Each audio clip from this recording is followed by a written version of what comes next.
Okay, let's unpack this. So, we all learned to read way back, maybe kindergarten, first Mm-hmm. grade, Mm-hmm. and it just feels, well, automatic, Mm-hmm. like seeing or walking. It's just something we do. Right. Seems simple. But what if that's, well, kind of an illusion? What if decoding words isn't the same as really reading? Mm-hmm. Our sources today, they make a pretty radical argument. Uh, Mastering reading, the kind that actually changes how you think, isn't simple at all.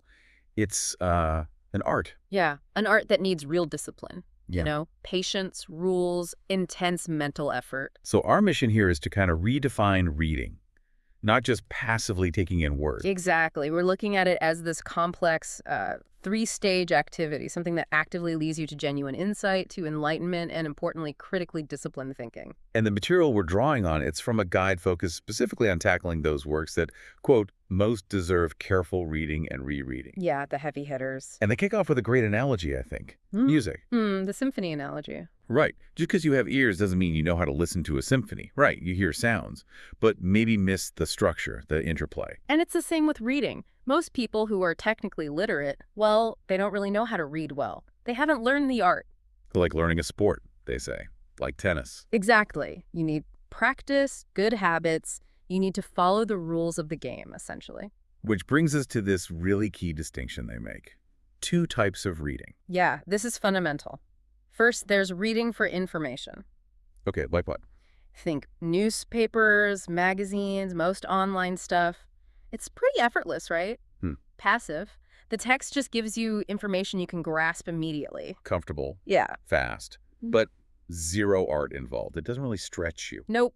It just keeps your understanding where it is. But then there's the second type, reading for understanding or enlightenment. And this is different how? This is active. The material is initially kind of above you. It's harder than you are intellectually speaking. So it forces you to stretch. Precisely. You have to make a real intellectual effort to get insights you didn't have before. The sources call it pulling yourself up by your bootstraps. It's work. Okay, so how do you, listening right now, know which one you're doing? They give criteria, right? They do. The first is about difficulty. What level of material can you actually master? There's a scale. Like Jones reads the tabloids, easy info.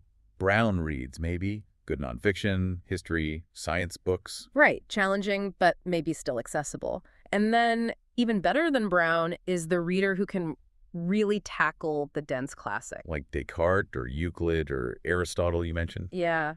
And like any art, the higher you go, the fewer people are operating at that level. But the second criterion is more internal. It's about activity. Meaning? How much focused mental energy are you putting in? A better reader is more active, more engaged intellectually during the process. And the big sign. The direct evidence you've done that work. Fatigue. Mental fatigue. Seriously.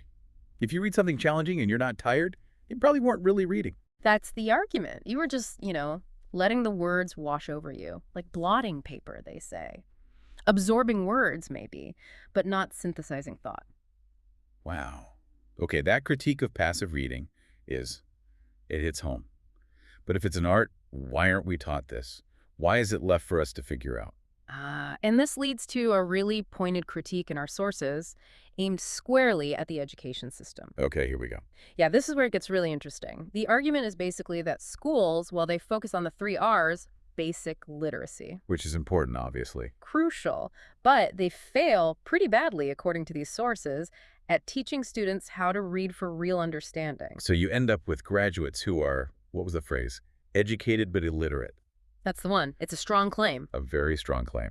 And they back it up. They cite research suggesting that for most people, the reading skill curve just flattens out after 5th or 6th grade. 6th grade. Yeah. So the average high school grad is basically stuck at a 6th grade reading level. They can handle simple stories, novels. But put a closely written exposition in front of them, or a complex argument. And they're at a loss. They just can't penetrate it effectively. Okay, examples. Yeah. How does this play out? They give a couple of great ones from college classes. First, imagine a philosophy class reading Thomas Aquinas on human passions. Okay, deep stuff. Definitely. Yeah.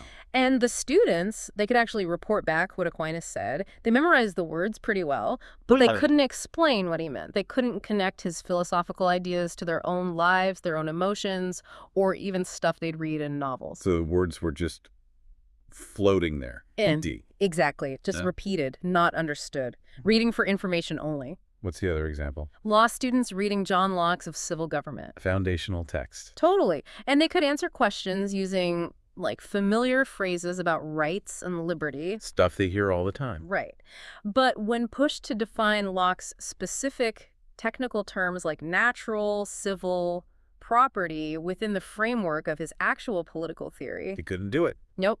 They were just reading the words on the page, the symbols, but the underlying thought, the knowledge, wasn't getting through. So the schools are churning out info readers, not understanding readers, according to this view. If we don't get trained there, where do we turn? Well, the sources then talk about two kinds of teachers, the dead and the alive, as they put it. Intriguing. Okay, who are the dead ones? Oh, wait, maybe I have that backwards. No, you're thinking along the right lines, but they frame it differently. You have secondary teachers. Okay, who are they? Think textbooks, summaries, manuals, most lectures. There are digests, popularizations. They're written for people who can only read for information. Ah, they meet you where you are, but don't necessarily push you higher. Exactly. They kind of spoon feed you information. They stuff the mind, measure success by absorption, not by challenge or real enlightenment. Okay, so who are the primary teachers then? These are the great books. The original communications, the thinkers themselves. Plato, Darwin, Adam Smith. Right. They don't coddle you. They basically say, look, here's some really valuable knowledge, come and get it. But you got to work for it. You absolutely have to work for it. Reading these primary sources, these original thinkers, that's the essential way to learn how to read well, because they force you to raise your game. Okay, so necessity drives us to the method, and that brings us to the actual art part, the structure. Yes. The sources lay out three distinct stages, or sets of rules. Three disciplined readings for tackling a difficult book properly. Stage one. Stage one is structural or analytic reading. Think of it as finding the book's skeleton. You go from the whole picture down to the main part. Like looking at the blueprint first. Good analogy. The very first step is classification. You have to figure out what kind of book it is. Is it philosophy, history, science, fiction? How do you do that? Use the clues, the title, the table of contents, the preface, the introduction. You need to know, for instance, that Aristotle's Politics is just a fundamentally different beast than Adam Smith's Wealth of Nations. Different goals, different methods. Okay, but why start there? Why not just dive in? Why analyze the skeleton before reading the meat? Because you need the map before you start the journey, right? You can't really grapple with a text if you don't know its basic shape and purpose. Step two follows from this. State the unity of the whole book. Unity. Meaning. What's the single main point or theme? Can you state what the entire book is about? Very briefly, like the one-sentence plot summary for the Odyssey. Okay, classify. Find the main point. Then what? Step three, enumerate the major parts in their order and how they relate. Think about the U.S. Constitution again. Article 1, Legislature. Article 2, Executive. Article 3, Judiciary. Seeing that structure is key to understanding the author's plan. Makes sense. And the last part of this structural reading. Define the problems the author is trying to solve. What questions are they tackling? Once you have this map, classification, unity, parts, problem, then you're ready for the deep dive. Which is stage two. Interpretative or synthetic reading. Exactly. Now you go from the parts back to the whole. You're digging into the actual content. This is where the real heavy lifting happens. Okay, step one of interpretation. Come to terms with the author. This means figuring out their key words. Not every single word, but the ones they use in a special, technical, or crucial way. Like wealth for Adam Smith or species for Darwin you mentioned? Precisely. You have to identify those and understand what the author means by them in this book. Okay, terms first. Then propositions. Step two, grasp the author's leading propositions. Find the most important sentences where they state their main points or judgments. But here, and this is crucial, may be the most important test. Yeah. You must be able to state that proposition in your own words. Not just parrot the author. Absolutely not. If you can only repeat their exact sentence, the sources say you've only received the words, the sounds. You haven't actually grasped the thought or the knowledge. But wait, if I read a really complex sentence, say, about economics, and I can repeat it perfectly, isn't that showing I get it? Why the translation part? Because that act of translating it, of restating the core idea without using their specific phrasing, forces your mind to actually process and internalize the concept.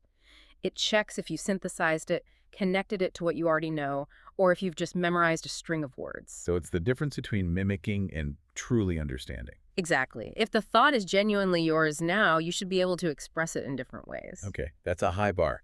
After terms and propositions, in my own words. Step 3 is know the author's arguments. Propositions don't exist in isolation. Arguments are sequences where some statements give reasons for others. For conclusion, you need to follow that logic. Look for the since this, therefore that connections. See how they build their case. Right. And the final step of this interpretative stage ties back to the beginning. Step 4. Determine which problems the author solved, and maybe which ones they didn't quite solve or didn't even address. So comparing their achievements against the problems you identified back in the structural reading. You got it. That closes the loop on interpretation. Which brings us to the third and final stage. Critical or evaluative reading. This is where you finally get to talk back, right? Judge the book. Yes, but only after you've done the first 2 stages thoroughly. This stage starts with what the sources call intellectual etiquette, or docility, not being passive, but being actively teachable. Okay, rules of engagement for criticism. What's rule 1? Rule 1 is huge. Listen first. You have to fully complete the analysis and interpretation before you jump in with your opinion. You can't fairly say, I agree, or I disagree, or even, I'm suspending judgment, until you can honestly say, I understand. To criticize before understanding is just noise. Pretty much. Impudent noise, they might say. It shows you aren't really reading to learn. Okay, but in today's world, instant reactions, hot takes, how do you actually do that? Resist jumping straight to judgment based on how a keyword makes you feel. That's the discipline. That is the art. The second maxim helps here. Be honest. Don't disagree just to argue or be difficult. If the author makes a valid point, concede it. Admit when they've taught you something.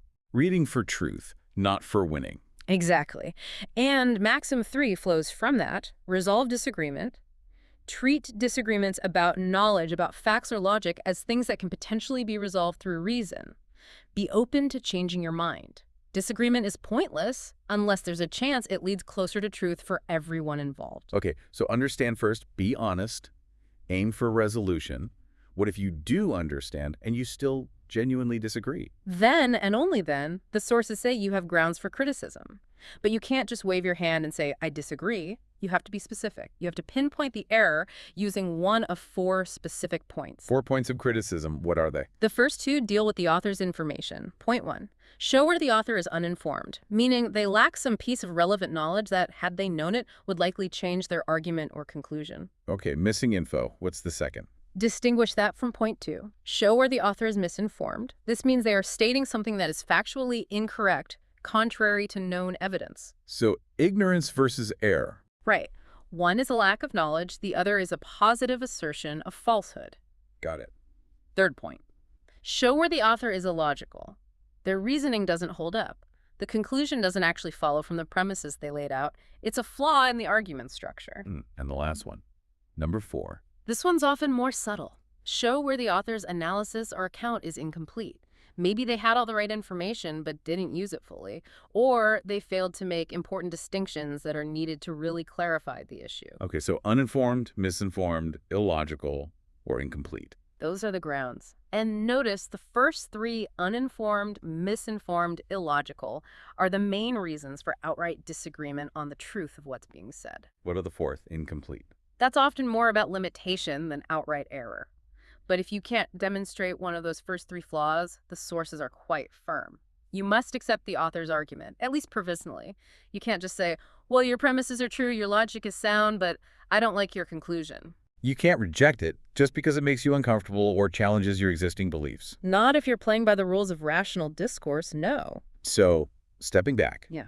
What's the big takeaway here? What does mastering this 3-stage process really mean? The larger implication is pretty profound. These skills, active reading, clear writing, attentive listening, coherent speaking, these are collectively the liberal arts. Liberal as in liberating. Exactly. They are the disciplines that free the mind. Free it from prejudice, from passively accepting misinformation, from being swayed by emotion alone. They subject the mind primarily to the authority of reason. That's the liberation. And that has huge relevance for us today, doesn't it? Yeah. Especially thinking about citizenship. Absolutely critical. In a world drowning in information propaganda soundbites, the ability to read well, critically, is essential for democratic life. To see through the spin, to evaluate arguments, to resist demagogues. Yes. Citizens need to be critical consumers of what they read and hear.